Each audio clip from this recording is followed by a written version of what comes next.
السلام عليكم، نتمنى تكونوا بخير. مرحبا بكم معايا اليوم في فيديو جديد مع كويزين مريم. نبداو في سلسله حلويات العيد باهم حاجه كنحتاجوها في الحلويات ديالنا: صوص كراميل ولا نيسلي كراميل، والحليب المركز المحلى نيسلي. هادو جوج حوايج اللي كنحتاجوهم بزاف باش نزينوا الحلويات ديالنا. السقول صابلي نوجدوهم في الحلويات اللي بدون فرن، كيجيو واعرين بزاف، مذاق يا سلام، ناجحين 100%، بلا ما تبقى تشريهم من الزنقه كيطيحوا عليك بثمن غالي، ولكن ما كيعطيوكش هاد الكونتيتي اللي غنحضر معكم اليوم. صلاح بي كيجيو مزيونين بزاف، غير زعما نتوما وعملوهم باش نبداو ان شاء الله الحلويات ديالنا. في كاسرون اولا في مقله كناخد زلافه ديال السكر. انا عبرت بزلافه صغيره، كاس د العنبه وربع كاس وربع ديال سكر. خليتهم على العافيه مهيله حتى داب معايا السكر، وما حركتش حتى الاخر. عاد بديت كندخل السكر في الجوانب باش هو يذوب. في نفس الزلافه اللي عبرت بها السكر كنعبر بها الحليب، وكنضيف عليه معلقه ديال النشا. ومن الاحسن ان الحليب يكون سخون هكا باش ما كيعذبكمش في الاول.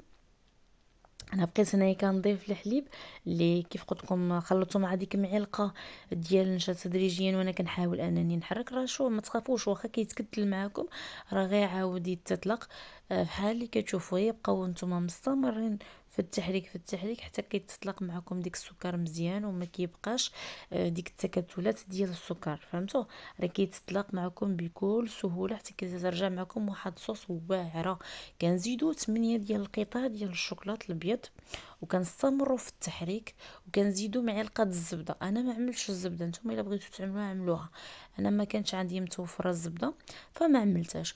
المهم نتوما عملوا شي معلقه الزبده، ولا ما تعملوهاش يعني عادي. انا كنعملو بالزبده وبلا زبده ونجح الحمد لله، يعني كيجي مزيون 100%.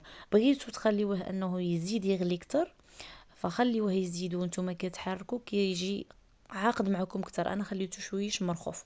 ندوز الحليب نسلي اللي كنحتاج فيه نص يطرو ديال الحليب، كاس د العنبه ديال السكر، مع واحد السكر فاني. كنردوهم يغلو على عافيه. في الاول كتكون مجهده حتى كيبدا آه، الحليب ديالنا كيغلي وحتى كيبدا يفيض. انا هنايا عملت واحد العود ديال الخشب كتخلي ان الحليب ما يفيضش معايا. صافي خليته كيغلي راه خدا لي واحد 35 دقيقه ديال الطياب. وكل مره انا كنمشي نحرك. حاولوا معاه باش ما يتحرق لكمش من القاع. فهمتوا؟ غير مره حركوه.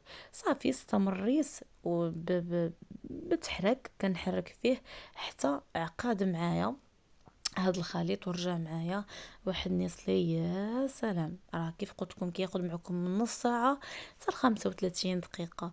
فهمتوا؟ راه كيوجد تبارك الله. خرج لي تقريبا واحد الكاس د العنبه وشويه ديال هاد نصلي. خرج لي نص يطرو، خرج لي كاس د العنبه والزياده. وصافي. الا بغيتو نتوما تضاعفوا المقادير ضاعفوا المقادير، وكتحتفظوا به في واحد القريعات ديال الزاج كيكونوا معقمين، وكتخليوها عندكم حتى فوقاش تكونوا باغيين انكم تستخدموه وكتستخدموه. يعني كيبقى معكم صبر، ما كيفسدش. يعني تقدر يبقى لكم حتى لشهر، يبقى لكم مزيان. كيكون هذا هو الشكل النهائي ديال الناس اللي ديال اليوم. خليو لي الراي ديالكم والاقتراحات ديالكم، ونتلاقاو ان شاء الله في الفيديو الجاي. شكرا على التتبع ديالكم، تبقاو على خير وبسلامه.